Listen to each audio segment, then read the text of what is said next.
ዓለም በታህሳስ ወር በገናና በአዲስ ዓመት የሰላም ድባብ ውስጥ ሆና ርችቶችን ስትተኩስ በላቲን አሜሪካ ሰማይ ስር ግን ሌላ እሳት እየነደደ ነበር። ከቀዝቃዛው ጦርነት ወዲህ ታይቶ የማይታወቅ በከፍተኛ ሚስጥር የተያዘና የዓለምን ፖለቲካ የለወጠ ወታደራዊ እርምጃ ተፈጸመ።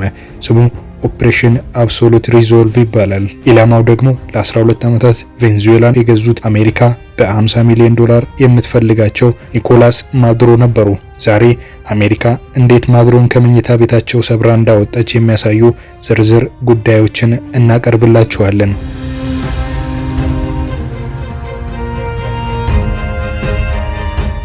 ይህ ኦፕሬሽን በአንድ ሌሊት የታቀደ ድንገተኛ ጥቃት አልነበረም። የአሜሪካ ሰላዮች ለወራት ያህል የማዱሮ ጥላ ሆነው ቆይተዋል። የ63 ዓመቱ ፕሬዝዳንት የት እንደሚገኙ፣ ምን እንደሚመገቡ፣ ምን እንደሚለብሱ፣ ሌላው ቀርቶ የቤት ውስጦቻቸው የት እንደሚቀመጡ ጭምር ዋሽንግተን እያንዳንዱን እንቅስቃሴያቸውን ስትከታተል ነበር። ይህ ሁሉ መረጃ እንዴት ሊገኝ ቻለ በሚለው ለሚነሳው ጥያቄ ምላሹ እጅግ አስደንጋጭ ነው። በማዱሮ መንግስት እምብርት ውስጥ በቤተ መንግስቱ ጥብቅ ሚስጥሮች ውስጥ ለአሜሪካ የሚሰራ አንድ የመረጃ ምንጭ ነበር። ይህ ምንጭ ከትንሽ የአሜሪካ የስለላ ቡድን ጋር በመሆን እያንዳንዱን መረጃ ለዋሽንግተን ያቀብል ነበር።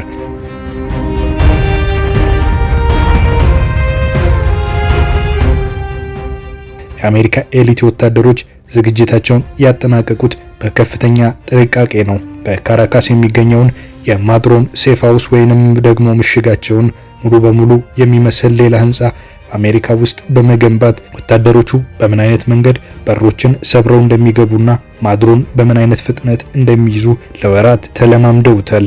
ብዙውን ጊዜ እንዲህ ያሉ ታላላቅ ኦፕሬሽኖች የሚመሩት ከዋይት ሃውስ ሲቹዌሽን ሩም ነበር። ነገር ግን ኦፕሬሽን አብሶሉት ሪዞልቭ ለየት ያለ ነው። ፕሬዝዳንት ዶናልድ ትራምፕ ትዕዛዙን የሰጡትና ሂደቱን እየተከታተሉት በፍሎሪዳው ፓልም ቢች በሚገኘው ማራላጎ ክለባቸው ውስጥ ሆነው ነበር። በወቅቱ ከጎናቸው የሲአይኤ ዳይሬክተር ጆን ራትክሊፍ እና የውጭ ጉዳይ ሚኒስትር ማርኮ ሩቢዮ ነበሩ። ትራምፕ ኦፕሬሽኑን የቀጥታ ስርጭት ሲከታተሉ የነበረበትን ስሜት በኋላ ላይ ሲናገሩ ለማየት የሚያስደንቅ ነገር ነበር። ልክ እንደ ቴሌቪዥን ድራማ ነበር የተመለከትኩት። ፍጥነቱንና የተወሰደውን የኃይል እርምጃ ብታዩት በጣም ትገረማላችሁ ብለዋል።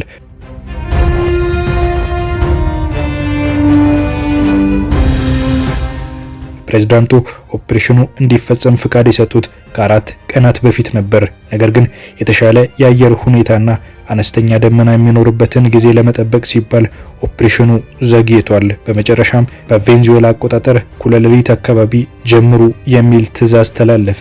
ይህ ሰዓት የተመረጠው ሰራዊቱ ጨለማውን እንደ ትልቅ መከላከያ እንዲጠቀምበት ታስቦ ነበር። ከሌሊቱ 8 ሰዓት በድንገት የካራካስ ከተማ መብራቶች በሙሉ ጠፉ። አሜሪካ ባላት የሳይበርና የኤሌክትሮኒክስ ቴክኖሎጂ የከተማውን የኤሌክትሪክ ኃይል አቋረጠችው። ከተማዋ በድቅድቅ ጨለማ ውስጥ ስትሆን ሰማዩ ግን በጄቶች ድምጽ ተናወጠ።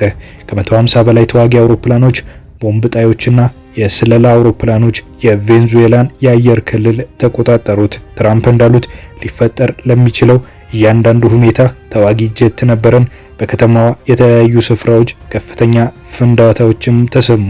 የቢቢሲ ዘጋቢ አና ቫኔሳ ሄሮ በወቅቱ የነበረውን ሁኔታ ስትገልጽ ከፍተኛ ድምጽ ሰማው፣ ከፍተኛ ፍንዳታ፣ መስኮቶቹን በሙሉ አንቀጠቀጣቸው፣ ወዲያውኑ ሙሉ እይታ የሚጋርድ የጭስ ደመና ተመለከትኩ ብላለች። ሌላኛዋ የአይን እማኝ ደግሞ ዳንኤላ የምትባለዋ ሴት ሁሉም ነገር ፍጹም ጨለማ ውስጥ ነበር፣ ብርሃን የሚታየው በአቅራቢያችን የሚፈጸሙ ፍንዳታዎች ከሚፈጥሩት ብልጭታ ብቻ ነበር ትላለች። የአየር ጥቃቱ ያነጣጠረው በወታደራዊ ማዘዣዎች፣ በአየር መከላከያ ጣቢያዎችና በወደቦች ላይ ነበር። ላካርሎታ አውሮፕላን ማረፊያና የካራካስ ዋነኛ የባህር መተላለፊያ የሆነው ላጓይራ ወደብ በእሳትና በጭስ ተሸፈኑ። በመሬት ላይ እጅግ ዘመናዊ መሳሪያ የታጠቁት የኤሊት ዴልታ ፎርስ ወታደሮች ወደ ማዱሮ ምሽግ በሄሊኮፕተር ወረዱ። ወታደሮቹ የማዱሮን የብረት በሮች ለመቁረጥ የሚያስችል ልዩ የእሳት ማቅለጫ ተርማል ከተር ይዘው ነበር። ወታደሮቹ እንደደረሱ የማዱሮ ጠባቂዎች ተኩስ ከፈቱባቸው። ከአሜሪካ ሄሊኮፕተሮች አንዷ በጥይት ተመታ የነበረም ቢሆን መብረር ግን አላቆመችም። ጀነራል ዳን ኬን እንዳሉት ወታደሮቻችን ወደ ግቢው በመውረድ በፍጥነትና በከፍተኛ ስነ ምግባር ተንቀሳቅሰዋል። በዚህ ወቅት ማዱሮ ምን እያደረጉ ነበር? እንደ ትራምፕ ገለጻ ማዱሮ ድምጽ ሲሰሙ ወደ መሸሸጊያ ክፍላቸው ለመሮጥ ሞክረው ነበር። ነገር ግን አሜሪካውያን በጣም ፈጣን ነበሩ። ደህንነቱ ወደ ተጠበቀ ቦታ ለመሄድ እየሞከረ ነበር። ነገር ግን በ47 ሴኮንድ ውስጥ በሩን አፈነዳው። በሩ ጋር ደርሶ ነበር፣ ነገር ግን ሊዘጋው አልቻለም ይላሉ ትራምፕ።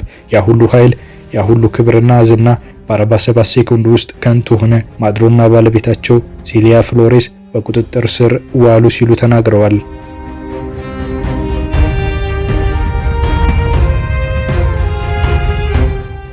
ኦፕሬሽኑ በጠቅላላው የፈጀው 2 ሰዓት ከ20 ደቂቃ ብቻ ነበር። ማዱሮና ባለቤታቸው በአሜሪካ ጦር ተጭነው ከቬንዙዌላ ግዛት ወጡ። አሜሪካ ይህንን ኦፕሬሽኗን ከመፈጸሟ በፊት ማዱሮን ለመያዝ መረጃ ለሰጠ $50 ሚሊዮን አዘጋጅታ ነበር። አሁን ግን በገዛ ወታደሮቿ ማዱሮን ኒውዮርክ አድርሳለች። ይህ እርምጃ ወዲያውኑ የዓለም መሪዎች ለሁለት ተከፍለዋል። የብራዚሉ ፕሬዝዳንት ሉላ ዳ ሲልቫ ይህ ለዓለም አቀፉ ማህበረሰብ ሌላ አደገኛ አካሄድ ነው ሲሉ እርምጃውን አውግዘዋል። በአሜሪካ ኮንግረስም ትልቅ ውዝግብ ተነስቷል። በሴኔት የዴሞክራቲኮች መሪ የሆኑት ቸክ ሹመር ማዱሮ አምባገነን ቢሆንም ከኮንግረስ ፈቃድ ውጪ ወታደራዊ እርምጃ መውሰድ ግድ የለሽነት ነው በማለት ትራምፕን ወርፈዋል። ማርኮ ሩቢዮ ግን አስቀድመን ኮንግረስን ብናሳውቅ ኖሮ መረጃው ሾልክና ኦፕሬሽኑ ይከሽፍ ነበር ሲሉ ተከራክረዋል። ኒኮላስ ማዱሮ አሁን የሚገኙት በኒውዮርክ እስር ቤት ነው። በእጽ ዝውውርና በሽብርተኝነት ወንጀል ክስ ይጠብቃቸዋል። ፕሬዝዳንት ትራምፕ ለማየት የሚያስደንቅ ነበር ያሉትን ይህንን ኦፕሬሽን ዓለም ግን በተለያየ ስሜት እያየችው ነው። የአንድን ሀገር ሉዓላዊነት ጥሶ መሪን ማፈን ትክክል ነው ወይንስ አምባገነንን ለማጥፋት የተወሰደ አስፈላጊ እርምጃ? የአስፈሪ ሌሊት በቬንዙዌላ ታሪክ ብቻ ሳይሆን በዓለም የጦርነት ታሪክ ውስጥ ትልቅ ጠባሳ ጥሎ አልፏል። አሜሪካ የፍትህ ኃያልነት ስትል የጠራቸው ይህ እርምጃ ምን አይነት መልእክት ይኖረው ይሆን? ኒኮላስ ማዱሮ አሁን የሚገኙት በኒውዮርክ እስር ቤት ነው። በእጽ ዝውውርና በሽብርተኝነት ወንጀል ክስ ይጠብቃቸዋል። ፕሬዝዳንት ትራምፕ ለማየት የሚያስደንቅ ነበር ያሉት ይህንን ኦፕሬሽን ዓለም ግን በተለያየ ስሜት እያየው ነው። የአንድን ሀገር ሉዓላዊነት ጥሶ መሪን ማፈን ትክክል ነው ወይንስ አምባገነንነትን ለማጥፋት የተወሰደ አስፈላጊ እርምጃ? ጥያቄው አሁንም እያከራከረ ነው።